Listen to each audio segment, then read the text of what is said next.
ಸುವರ್ಣಸೌಧ ಮುತ್ತಿಗೆಗೆ ಹೊರಟ ಜಯಮೃತ್ಯುಂಜಯ ಶ್ರೀ ಅವರನ್ನ ಪೊಲೀಸರು ವಶಕ್ಕೆ ಪಡೆದಿದ್ದಾರೆ. 2A ಮೀಸಲಾತಿಗಾಗಿ ಆಗ್ರಹಿಸಿ ಜಯಮೃತ್ಯುಂಜಯ ಶ್ರೀಗಳ ಹೋರಾಟಕ್ಕೆ ಮುಂದಾಗಿದ್ರು. ಕಳೆದ ವರ್ಷ ಹೋರಾಟಗಾರರ ಮೇಲೆ ಲಾಠಿ ಚಾರ್ಜ್ ನಡೆಸಲಾಗಿತ್ತು.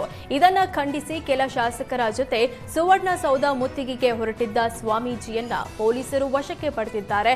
2 ಬಸ್ಗಳಲ್ಲಿ 100ಕ್ಕೂ ಹೆಚ್ಚು ಹೋರಾಟಗಾರರನ್ನ ವಶಕ್ಕೆ ಪಡೆಯಲಾಯಿತು.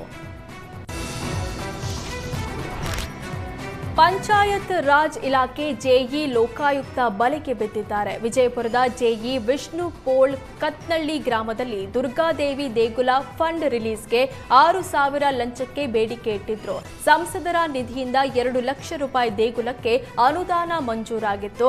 ಈ ಪೈಕಿ 1.70 ಲಕ್ಷ ಹಣ ರಿಲೀಸ್ ಮಾಡಲು ಶ್ರೀಶೈಲ ಜಮದಗ್ನಿಯಿಂದ 6,000 ಲಂಚಕ್ಕೆ ಡಿಮ್ಯಾಂಡ್ ಮಾಡಿದ್ರು. ಈ ಬಗ್ಗೆ ಲೋಕಾಯುಕ್ತಗೆ ಜಮದಗ್ನಿ ದೂರು ನೀಡಿದ್ದು ಲಂಚ ಪಡೆಯುವ ವೇಳೆ ರೆಡ್ ಹ್ಯಾಂಡ್ ಆಗಿ ಸಿಕ್ಕಿಬಿದ್ದಿದ್ದಾರೆ. ವಿಷ್ಣು ಪೋಳ್ನನ್ನ ಲೋಕಾಯುಕ್ತ ಪೊಲೀಸರು ವಶಕ್ಕೆ ಪಡೆದಿದ್ದಾರೆ.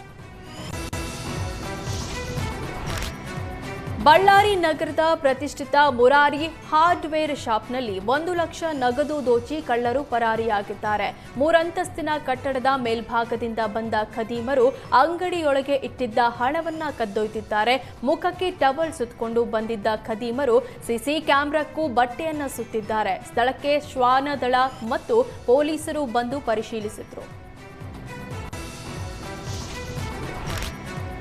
ಖಾಸಗಿ ಬಸ್ ಮತ್ತು ಕಾರು ಮುಖಾಮುಖಿ ಡಿಕ್ಕಿ ಹೊಡೆದು ಕಾರ್ನಲ್ಲಿದ್ದ ವೃದ್ಧನಿಗೆ ಗಂಭೀರ ಗಾಯವಾಗಿದೆ. ಶಿವಮೊಗ್ಗದ ಹೊರ ವಲಯದಲ್ಲಿರುವ ವೀರಗಾರನ ಬೈರನ ಕೊಪ್ಪದ ಬಳಿ ಅಪಘಾತ ಸಂಭವಿಸಿದೆ.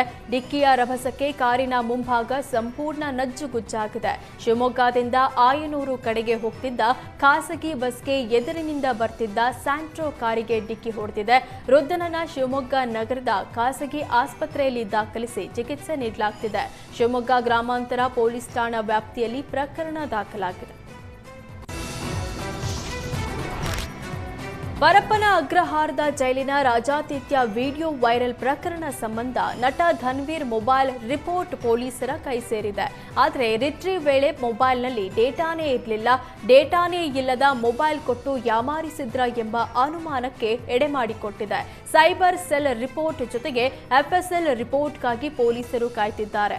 ಬಳಿಕ ಚಾರ್ಜ್ ಶೀಟ್ ಸಲ್ಲಿಸಲಿದ್ದಾರೆ. ಚಾರ್ಜ್ ಶೀಟ್ ವೇಳೆ ಸಾಕ್ಷ್ಯ ನಾಶದ ಸೆಕ್ಷನ್ ಅನ್ನ ಪೊಲೀಸರು ಸೇರಿಸಲಿದ್ದಾರೆ. ಮತ್ತೊಂದೆಡೆ ಜೈಲಿನಲ್ಲಿ ವಿಡಿಯೋಗಳು ವೈರಲ್ ಮಾಡಿದವರ ಬೆನ್ನು ಬಿದ್ದ ಪೊಲೀಸರು ವಿಡಿಯೋ ಚಿತ್ರೀಕರಣ ಮಾಡಿದ್ದ ಕೋಳಿ ಮಂಜ ವಿಚಾರಣೆ ಮಾಡುತ್ತಿದ್ದಾರೆ. ವಿಚಾರಣೆ ವೇಳೆ ವಿಲ್ಸನ್ ಗಾರ್ಡನ್ ನಾಗ ಹೆಸರು ಮಂಜ ಹೇಳಿದ್ದು ತನಿಖೆ ಮುಂದುವರೆಸಿದ್ದಾರೆ.